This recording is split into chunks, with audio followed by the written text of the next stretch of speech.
আসলে আজকে 5:30টায় আমার এই কাওয়া সংটি রিলিজ হবে। অনেকেই ভাবতে পারে যে কাওয়া সং এটা আবার কেমন সং। আসলে এটা হচ্ছে একটা টিজিং সং। হিরো আমাকে এখানে প্রচন্ড পরিমাণে টিচ করে, আমি একাই তলোয়ার নিয়ে যুদ্ধ করি। মানে এই গানটা আমার মনে হয় কি দেখলে আপনারা বুঝতে পারবেন নাম আসলে কাওয়া, বাট এটা দেখলে বুঝতে পারবেন যে এই গানের নাম আসলে কেন কাওয়া রাখা হয়েছে। আর এই গানটি আপনারা দেখতে পারবেন প্রেম এন্টারটেনমেন্ট চ্যানেলে। আর মডেল তো আমি, আর আজকে হিরো আসতে পারেনি, সো স্যাড। আর এই গানটির হচ্ছে ডিরেকশন দিয়েছে আমাদের নিলয় ঘোষ ভাইয়া, আর এটার কোরিওগ্রাফার ছিল হচ্ছে হাবিব ভাইয়া, অ্যাসিস্ট্যান্ট কোরিওগ্রাফার ছিল শাকিল ভাইয়া। আপনি তো সবকিছু ডিটেলস জেনে তারপরে কাজ করেন। কাওয়া নামটা মানে তখন কেমন লেগেছে এবং এই নামটাই বা কেন?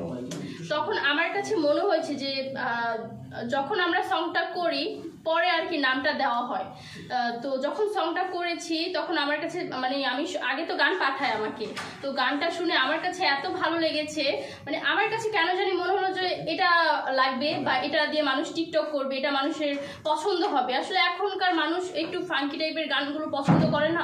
অনেক তো শুনেছেন যে তোমার বুকে আমি মাথা রেখে মরে যেতে চাই, হ্যান ত্যান।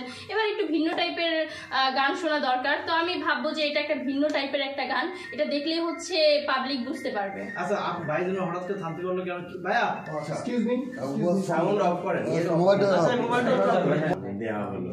আচ্ছা আচ্ছা, এখন অনেকেই ভাবতে পারে যে কাওয়া নাম হয়তো যে ভাইরালের জন্য বা টিকটকে ট্রল হবে, এরকম কিছু না। আসলে হচ্ছে কি যে কাওয়াটা আমার গানের প্রতীক ছিল। ছেলেটা আমাকে পচানোর জন্য, মানে থাকে না যে মেয়েরা যখন ছেলেদেরকে পাত্তা দেয় না তখন ছেলেরা কি করে, পচানো ছাড়া ওদের তো আর কোনো কাজ নেই। তো ওটা হচ্ছে কি যে পচানোর জন্য আমাকে যা করা লাগে তা করেছে, যার কারণে হচ্ছে এই সংটির নাম হচ্ছে কাওয়া। যেহেতু নাম কাওয়া, কেমন সারা পড়তে পারে? কারণ নামে একটা আলোচিত, হ্যাঁ হ্যাঁ, কেমন সারা পড়বে বলে মনে করছেন?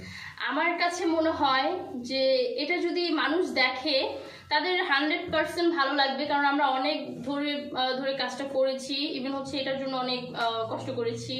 আর আমাদের নিলয় ভাই তো অনেক অ্যারেঞ্জমেন্ট করেছে এই গানে। তো আমার কাছে মনে হয় যে এটা দেখলে আসলে বুঝতে পারবে এটা খুব ভালো একটা কাজ।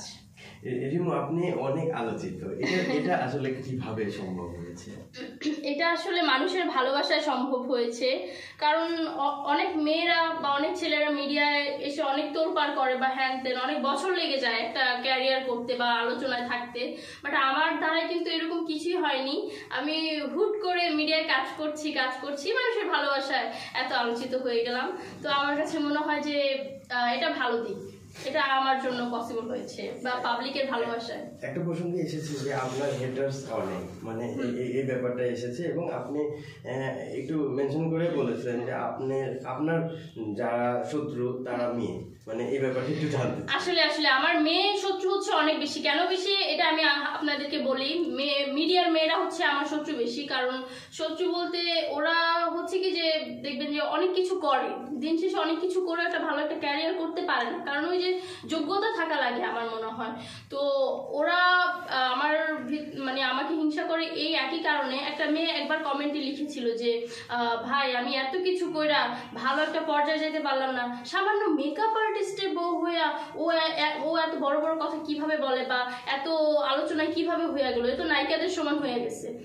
তো এরপর থেকে আমি আমার হাজবেন্ডের মেকআপই ছাড়াই দিচ্ছি যে তুমি আর মেকআপ টেকআপ করবা না, যেহেতু তোমাকে সামান্য মেকআপ আর্টিস্ট বলছে। আর আমি এই কথার দ্বারা বুঝাইছি যে ইন্ডাস্ট্রিতে মেকআপ আর্টিস্টদের কোনো দাম নাই। তো ওকে আমি মেকআপের কাজ বাদ দিয়ে দিচ্ছি, আমি নিজের মতো ক্যারিয়ার শুরু করছি। এই যে ভালো ভালো কাজ দর্শকদেরকে উপহার দিচ্ছি, আশা করছি যে আরো ভালো ভালো কাজ আমি দর্শকদেরকে উপহার দিতে পারবো।